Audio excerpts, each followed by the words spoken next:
তনু পড়াশোনা করছে, আমি ঘরে থাকি। তাহলে সংসারে ইনকাম কিভাবে হবে? সত্যি বলতে আমি এখনও নিজের ভবিষ্যৎটা নিয়ে ভাবছি।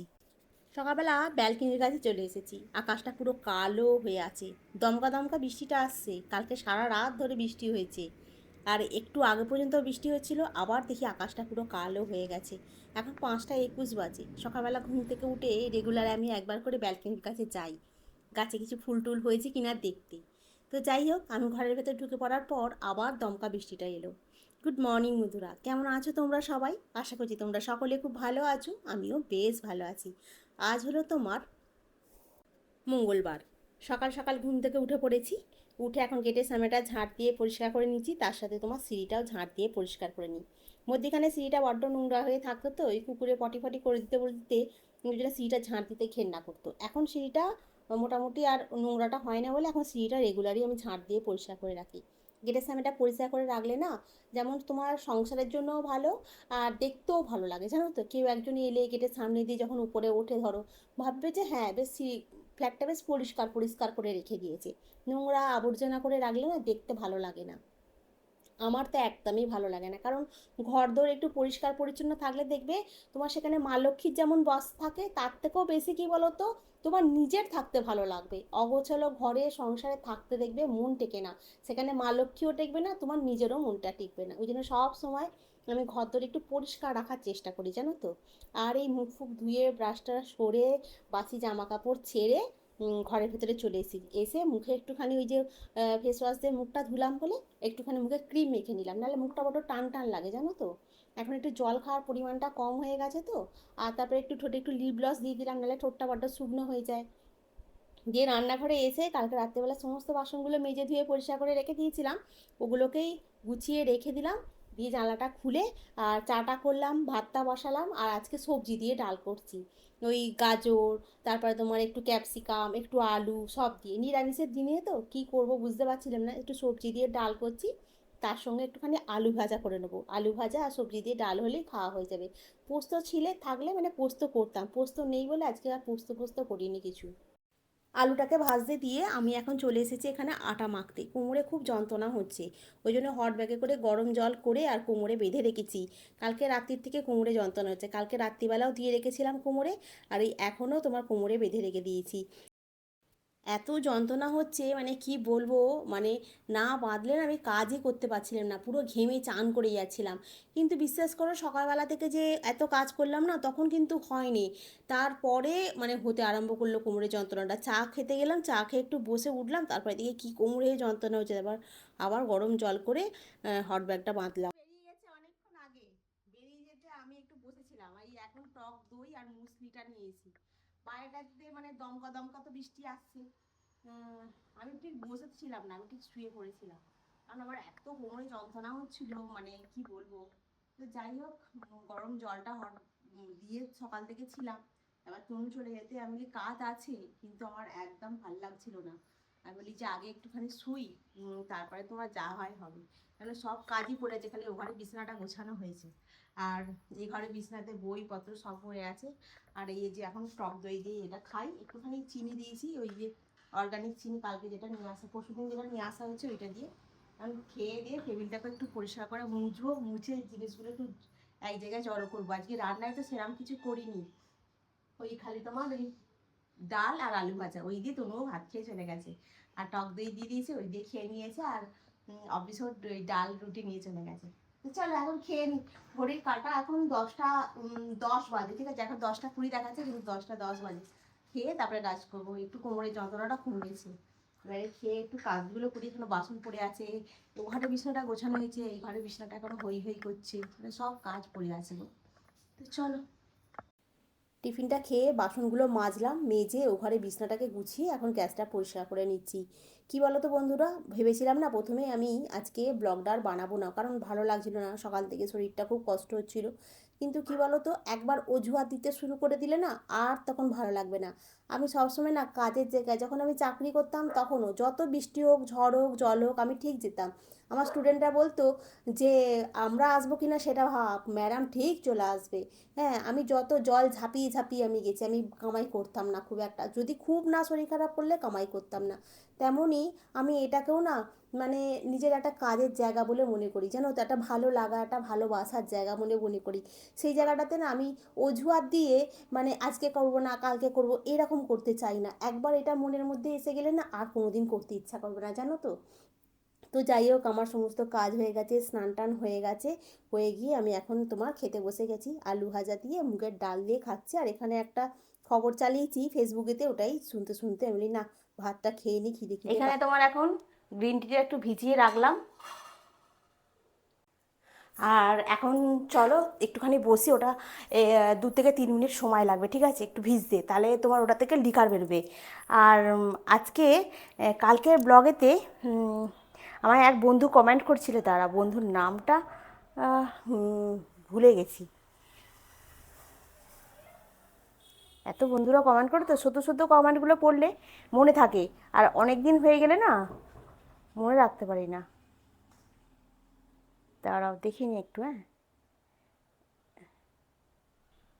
আচ্ছা, নেচার অফ বিউটি থেকে, হ্যাঁ, nature of beauty with Jayashree comment করেছিলে যে তোমার তনু তো পড়াশোনা করে, তনু ঘরে, তুমি ঘরে থাকো, তাহলে ইনকামটা কিভাবে হয়, কোথা থেকে, মানে কথাটা যেন খারাপভাবে না, খারাপভাবে নেবো কেন, তোমাদের তো দেখো, আমি এর আগেও এটা বলেছি, হয়তো অনেকটা নিচের দিকের ভিডিওতে হয়ে গেছে, হয়তো তুমি দেখোনি, সেই জন্যই হয়তো আবার জিজ্ঞাসা করছো, সেই জন্য আমি আর একবারও বলছি। আমি ক্যামেরাটা কীরকমভাবে ধরছি দেখো খালি।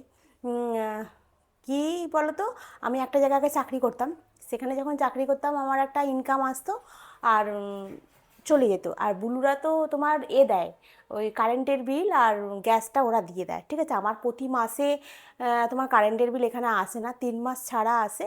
আর গ্যাসও আমার প্রায় 2 মাসের ওপরে চলে যায়, 2 মাস 2.5 মাসের মতো গ্যাস লাগে, ঠিক আছে, তারপরে গ্যাস দেয়, ওটাও ওরা খরচাটা দিয়ে দেয়। এবারে বাকি রইল আমার সংসার খরচাটা। আমি যখন ইনকাম করতাম তখন অতটা অসুবিধা হতো না, আমি চালিয়ে দিতাম। এখন কি হয়েছে, আমি মানে চাকরিটা ছেড়েছি, এবার তনু তো ইন্টার্নশিপ করছে, ওখান থেকে ও একটা স্টাইপেন্ড পায়। প্রথমে যখন স্টার্টিংয়ে হয়েছিল মোটামুটি ওদের একটা স্টাইপেন্ড দিত হাতে, সেখান থেকে আমাকে তখন হাফ টাকা দিত, ঠিক আছে, তখন আমি যেহেতু চাকরি করতাম। মানে ও তো সেপ্টেম্বর মাসে, আগস্টের শেষে জয়েন করেছে, আর আমি নভেম্বরে চাকরিটা ছেড়েছি, ঠিক আছে। আর তখন আমাকে হাফ টাকা দিত, যে তুমি চাকরি করছো আর তার সঙ্গে হাফ টাকা দিত। এবার আমার মা আমাকে কিছু পয়সা দিত হাতে, আর লক্ষ্মী ভাণ্ডারের টাকা পেতাম, তো সেই নিয়ে আমার সংসারটা ভালোভাবে চলে যেত। এখনও যে ভালোভাবে চলছে না সেটা আমি বলছি না, এখনও ভগবানের কৃপায় আমার গোপালের আশীর্বাদে চলে যাচ্ছে। আমি চাকরিটা ছাড়লাম তোমার নভেম্বর মাসে, আর তারপরে তনু যে স্যালারিটা পাচ্ছিল, আর জানুয়ারি মাস থেকে মানে ওই আমার গোপালের ইচ্ছায় ওর কাজের সমস্ত কিছু মানে দিকটা দেখে স্যার ওর টাকাটা বাড়িয়ে দিয়েছে, ঠিক আছে। যার জন্য ও যে স্যালারিটা পাচ্ছে এখন, সেটা আমি যে চাকরি করছিলাম যে স্যালারিটা পেতাম সেটা প্রায় সমান সমান, ঠিক আছে। এবারে সেই জন্য এখন ওই পুরো টাকাটা আমার হাতেও তুলে দেয়, মানে ওর নিজের কাছে কিছুটা রাখে না। এবারে ধরো তনু তো স্কলারশিপের টাকা পেয়েছে, আরও এটা ওটা করে অনেক টাকা পেয়েছে ও সরকার থেকে, যেমন তোমার কন্যাশ্রী টাকা পেয়েছে, ও মাধ্যমিক থেকে তোমার স্কলারশিপের টাকা পাচ্ছিল, সেখান থেকে ও কলেজে যে ভর্তিগুলো হচ্ছিল সেগুলো দিয়েছে। তারপরে আমার মা কিছু পয়সা প্রথমে এতে দিয়েছিল, সেটা তোমার ওই টিউশনগুলো প্রথমে নিয়েছিল বাইরের থেকে, ওগুলোর পয়সাটা ওখান থেকে হয়ে গেছিলো, হ্যাঁ। তো সবটা মিলিয়ে মিশিয়ে আমাদের চলছিল। আর এখন যেটা চলছে সেটা হচ্ছে আমার মা আমাকে কিছু দেয়, আমার তনু যে টাকাটা পায় সেই টাকাটা আমাকে পুরোটাই হাতে দিয়ে দেয়। তো সেই জন্য আমার তো এক্সট্রা মানে আজে বাজে খরচা তো কিছু নেই, মানে এই 2 দিন ছাড়া ছাড়া পার্লারে যাওয়া, সিনেমা দেখতে যাওয়া, ও অনেক কিছু করা ওরকম তো কিছু নয়। আমি মোটামুটি ঘরোয়াভাবে যেভাবে সংসার চালানো যায়, আর সংসার চালানোর আইডিয়া তো আমার আজকের না, অনেক দিন আগে থাকতে, সেই জন্য আমি মোটামুটি চালিয়ে নিতে পারি, আমার কোনো অসুবিধা হয় না। এই হচ্ছে ইনকামের সোর্স। এখন আমার মেয়ে যেটা করছে, এবার তনু পড়াশোনা করছে, এখন ওর ফাইনাল হয়নি, ও হচ্ছে সিএমএ ফাইনালিস্ট, ঠিক আছে। এখনও ফাইনাল দেবে। ফাইনালটা ও এবারে 2027 দেবে কি কবে দেবে সেটা ও পড়াশোনা করছে, সেটা আমি এক্ষুনি তোমাদেরকে বলছি না। ও ফাইনালটা হবে, কিন্তু এখন যেহেতু ও ইন্টার্নশিপটা করছে সেহেতু স্টাইপেন্ড হিসাবে ও যে স্যালারিটা পাচ্ছে সে স্যালারিটা প্রায় আমার থেকে, আমি যে যখন চাকরি করতাম আমার থেকে অনেকটাই বেশি, অনেকটা বেশি বলবো না, মোটামুটি আমার সমান সমানও বলতে পারি, আবার আমার থেকে একটু বেশিও বলতে পারি, এরকম।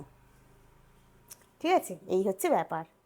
চলো যাই, চাটা ওখানে হয়ে গেছে, খাই। এই হচ্ছে ইনকামের সোর্স। এবার আমি ওটা বলেই দিই তোমাদেরকে, আমি দুটো মাসে আমি অনলাইন, মানে এটা আমি চেপেই রেখেছিলাম, কারণ কি আমি বলিনি তোমাদেরকে, কারণ ওটা খুব সামান্য টাকা তো, না বললেও চলে, কোনো মাসে হয় কোনো মাসে হয় না, তো ওই জন্য বলিনি। আমি মানে টিউশন পড়াই, মানে যেহেতু আমি বাড়িতে বসে আছি, আমি যেহেতু কম্পিউটার শেখাতাম, সেই জন্য আমি অনলাইন ক্লাস করাই। ঠিক আছে, এবার অনলাইন ক্লাস করালে আমাকে মোটামুটি একটা কোনো মাসে, সব মাসে আমি বলছি না যে সব মাসে আমি টাকা পেয়ে যাচ্ছি, আমাদের তো ওরকম সিস্টেম নয়। ধরো 3 মাস কন্টিনিউ পড়ানোর পরে তোমাকে একটা টাকা দেয়, ঠিক আছে, যেমন কম্পিউটার সেন্টারগুলোতে হয় গো। হ্যাঁ, ওটা তো মান্থলি সিস্টেম নয়, হয়তো 3 মাস ক্লাস, 6 মাস ক্লাস করালো, আমাকে হয়তো 3,000 টাকা দিল কি 4,000 টাকা দিল, এরকম। সেটা যখন হয় তখন হয়, এটাই জন্য আমি বলিনি, আর জিজ্ঞাসা করলে বলে সবটাই বললাম আর কি। তো চলো, কারণ জীবনে বাঁচতে গেলে টাকাটা অনেক দরকার গো। আর চাকরিটা আমি ছাড়তাম না, বললাম না আমার 3 মাসের স্যালারি বন্ধ হয়ে গেছিলো। আর এটাও তোমাদের বলি, 3 মাসের স্যালারি তো দেয়নি, সেই জন্য চাকরিটা আমাকে বাধ্য হয়ে ছাড়তে হয়েছিল। কিন্তু আমার সঙ্গে রুলস ছিল, তুমি যখন চাকরি ধরো অন্য কোনো জায়গায় পেয়ে যাবে, এর আগে আমি হয়তো 2-1 জায়গায় পেয়েছিলাম, আমাকে বলা হয়েছিল তুমি যদি চাকরিটা অন্য কোনো জায়গায় পাও তাহলে তোমাকে 3 মাস আগে থেকে নোটিশ দিতে হবে। সেই হিসাবে আমি স্যালারিটা বাড়ানোর কথা বলেছিলাম বলে আমি বললাম, ওরা বলেছিল বাড়াবো না, তো আমি বললাম আমি তাহলে ডিসেম্বর মাস পর্যন্ত করবো, আর করবো না। বললো ঠিক আছে। তারপরে ওরা 3 মাসের স্যালারি দিচ্ছিল না, তারপরে আমি একদিন কামাই করে দিয়েছি, তখন আমাকে ফোন করে বলে তোমাকে আর কাল থেকে আসতে হবে না। আর ওদের বেলায় নিয়ম হচ্ছে 3 মাস, আর আমার বেলায় নিয়ম হচ্ছে একদিনের নোটিশ। ঠিক আছে, এইটা ওদের, কিন্তু আমি যে ওদের উপকার করেছি মানে বলার মতো নয়, অনেক উপকার করেছি, মানে সেন্টার চেঞ্জ হওয়া থেকে আরম্ভ করে সেন্টারের জন্য আমি অনেক কিছু করেছি, কিন্তু আমার বেলায় একদিনের নোটিশ আমাকে বন্ধ করে দিয়েছে। তাতে আমার কিছু যায় আসে না, আমার মাথার উপরে গোপাল বসে আছে, আমার সমস্ত ব্যবস্থা হয়ে গেছে, সেটার জন্য না, কিন্তু আমার বেলায় একদিনের নোটিশে। কিন্তু ওরা যখন আমাকে মানে অ্যাপয়েন্টমেন্ট নিয়ে যখন চাকরিতে জয়েন করিয়েছিল, তখন বলেছিল তুমি যদি চাকরি ছাড়ো তোমাকে 3 মাসের নোটিশ দিতে হবে আগে থাকতে, মানে তুমি হঠাৎ বলবে আজকে কাজ ছেড়ে দিলে এরকম হবে না, তোমাকে 3 মাসের নোটিশ দিতে হবে। আমি 3 মাস আগেই বললাম, আমি স্যালারিটা বাড়ানোর কথা বললাম, বললো কি যে সেন্টারের অবস্থা খারাপ, আমি অনেক টাকা বাড়াতে বলিনি, হ্যাঁ, তো যেটুকু বলেছিলাম সেটুকু ওরা বাড়াতে পারবে না, ঠিক আছে বাদই দাও। আমি ডিসেম্বরে বলেছিলাম যে ডিসেম্বর পর্যন্ত আমি করে জানুয়ারি মাস থেকে আর আসবো না, কিন্তু ওরা কী করলো, ওই একদিন কামাই করেছি বলে একদিনের নোটিশে আমাকে বন্ধ করে দিল, বুঝলে। এটাই হচ্ছে মানুষের কৃতজ্ঞতা, মানুষ সব ভুলে যায়। এদের আবার কী হলো, রাস্তার মধ্যে কী চেঁচাচ্ছে দেখো। তো চল আমি একটুখানি চাটা খাই, তনু ট্রেনে উঠে পড়েছে আর ও আসছে, ঠিক আছে। আজকে রান্নায় কী করবো না সেটাই ভাবছি জানো তো, মানে বাজার করতে যাব, এক্ষুনি যাব না, মানে ওই যে কী বলে জানো, আজকে কী বার, আজকে তো মঙ্গলবার হয়ে গেল, দেখি যদি পারি তো বুধবার নাহলে বৃহস্পতিবারে বাজার করব, ঠিক আছে। রাতেবেলা কি রান্না করবো ভাবছিলাম জানো তো, ভাবতে ভাবতে ভাবলাম যে না এবারে তো আমি ডালিয়া নিয়ে এসেছি মুদিখানাতে, ওই জন্য একটুখানি ডালিয়া আর একটু মুগের ডালকে ভালো করে ধুয়ে একটু তোমার টমেটো, আদা, কাঁচা লঙ্কা, হ্যাঁ একটু গাজর সব দিয়ে চাপিয়ে দিয়েছি। আর আজকে যে মানে ডালিয়াটা হয়েছে এত সুন্দর খেতে হয়েছে তোমাদেরকে কি বলবো। আর তনুয়ার বলে একটু সাথে পাঁপড় ভাজবে, আবার একটুখানি পাঁপড়ও ভাজলাম। তো চলো আগে ডিনারটা করে নিই, ঠিক আছে। এইটাতেই ওটা আছে আছে বেলা বেটা, হা হা হা বার্থডে গিফট বেলা বেটা, ওয়াও, সুপার সুপার সুপার। দেখা যাবে না তো, ওটা একটুখানি দিলেই হয়ে যাবে তো, আমার জন্য এটা চলে। হ্যাঁ তোমার জন্য এটা চলে না, কিন্তু তুমি তো বলছিলে তুমি কি নেবে। হ্যাঁ, সুইটার সুইট হার্ট, সুইট হার্টটাই সবচাইতে ভালো। অর্ডার করে দিই। পারফিউমটা ইউজ করে দেখো তো ওয়াও, শোক শোক এইখানটা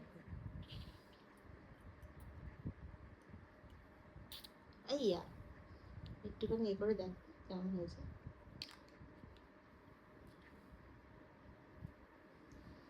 উফ, হেভি গন্ধ রে।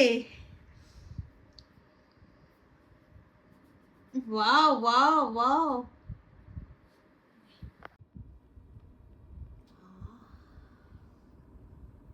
একটুখানি দিলেই হয়ে যাবে বল। কিরম একটা ফুলের ফুলের গন্ধ না? ভালোই, জন্মদিনের গিফট হয়ে গেল। এটা কিসের একটা গন্ধের সাথে ম্যাচ হচ্ছে। কিসের একটা গন্ধের সাথে ম্যাচ হচ্ছে? কিসের গন্ধ বলতো? কি জানি। খাওয়া দাওয়া হয়ে গেছে, বাসনগুলো মাজতে হবে। বসে পড়লাম, তনুর গিফটটা এসেছে।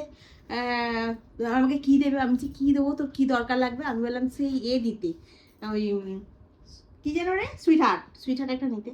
বলছে সুইট হার্ট না, এটা নাও, এটা নিলে মানে একবার একটুখানি স্প্রে করে দিলে অনেক দিন চলবে, মানে বেশি দিতে হবে না আর কি। ঠিক আছে, ফ্যাস যেন না করায়, বিশেষ করে শীতকালে চিন্তাটা বেশি। শীতকালে তো চান করে না। ওই